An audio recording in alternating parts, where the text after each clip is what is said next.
And after him there appeared from the Rizvan of the Eternal, the Invisible, the holy person of Salih, who again summoned the people to the river of everlasting life. For over 100 years he admonished them to hold fast unto the commandments of God, and eschew that which is forbidden.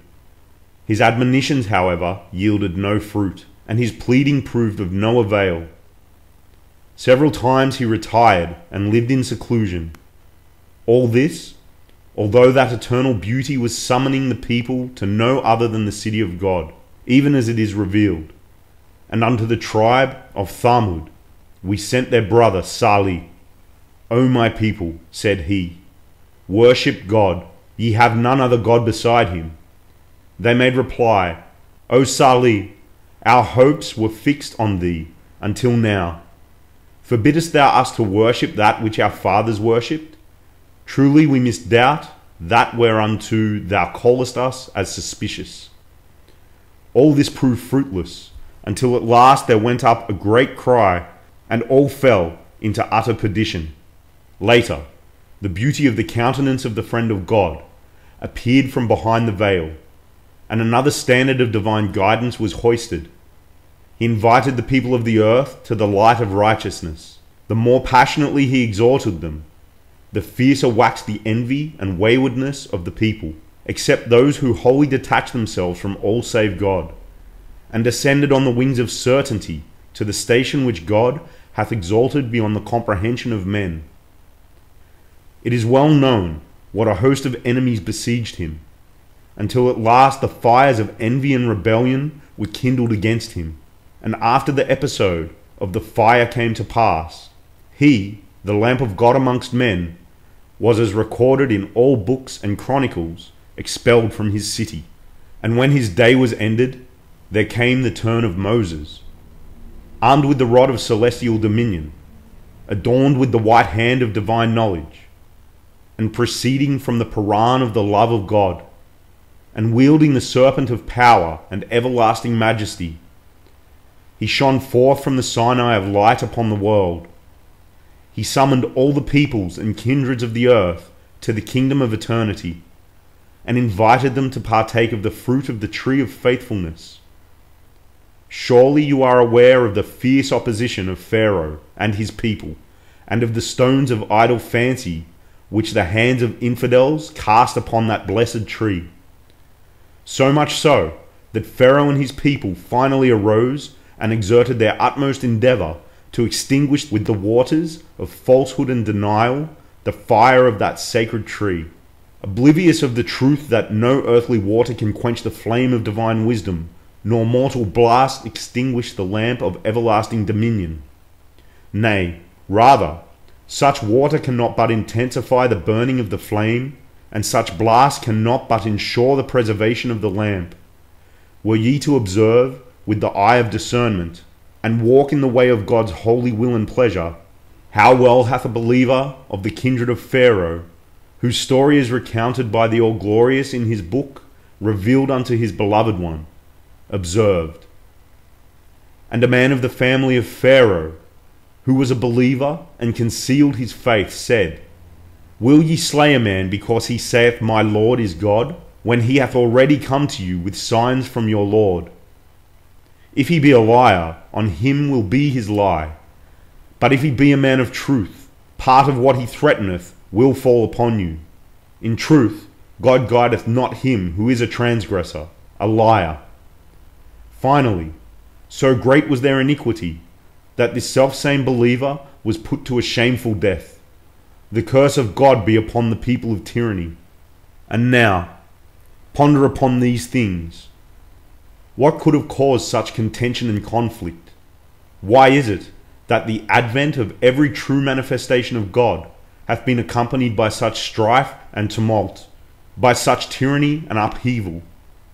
This notwithstanding the fact that all the prophets of God, whenever made manifest unto the peoples of the world, have invariably foretold the coming of yet another prophet after them, and have established such signs as would herald the advent of the future dispensation. To this the records of all sacred books bear witness.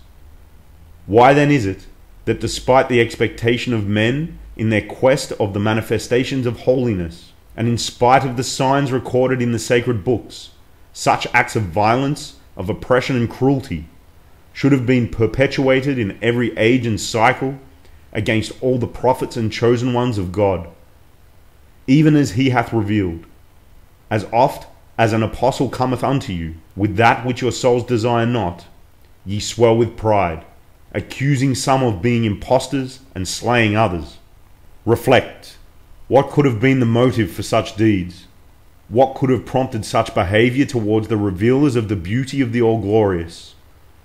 Whatever in days gone by hath been the cause of the denial and opposition of those people hath now led to the perversity of the people of this age.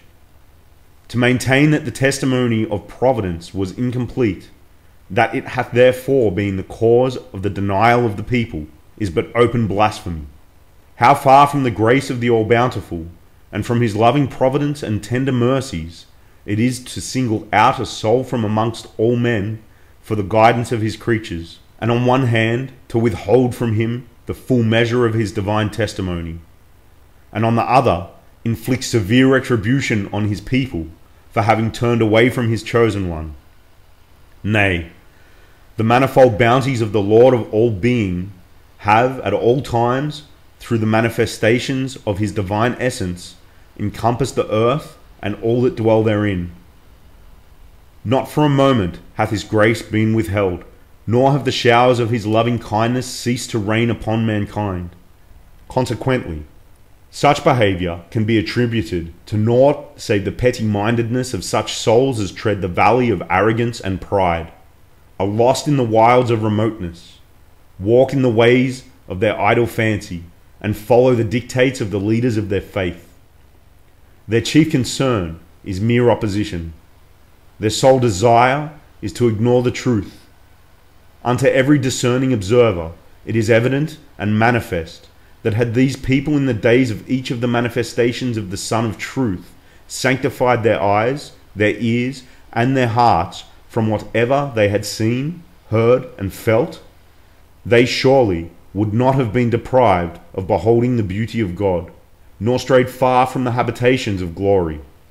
But having weighed the testimony of God by the standard of their own knowledge, gleaned from the teachings of the leaders of their faith, and found it at variance with their limited understanding, they arose to perpetrate such unseemly acts. Leaders of religion in every age have hindered their people from attaining the shores of eternal salvation, inasmuch as they held the reins of authority in their mighty grasp, some for the lust of leadership, others through want of knowledge and understanding, have been the cause of the deprivation of the people. By their sanction and authority, every prophet of God hath drunk from the chalice of sacrifice, and winged his flight unto the heights of glory. What unspeakable cruelties they that have occupied the seats of authority and learning have inflicted upon the true monarchs of the world, those gems of divine virtue. Content with a transitory dominion, they have deprived themselves of an everlasting sovereignty. Thus their eyes beheld not the light of the countenance of the well-beloved, nor did their ears hearken unto the sweet melodies of the bird of desire. For this reason, in all sacred books mention hath been made of the divines of every age. Thus he saith, O people of the book, why disbelieve the signs of God, to which ye yourselves have been witness? And also he saith, O people of the book, why clothe ye the truth with falsehood? Why wittingly hide the truth? Again he saith, O people of the book, why repel believers from the way of God? It is evident that by the people of the book, who have repelled their fellow men from the straight path of God, is meant none other than the divines of that age, whose names and character have been revealed in the sacred books, and alluded to in the verses and traditions recorded therein, were you to observe with the eye of God.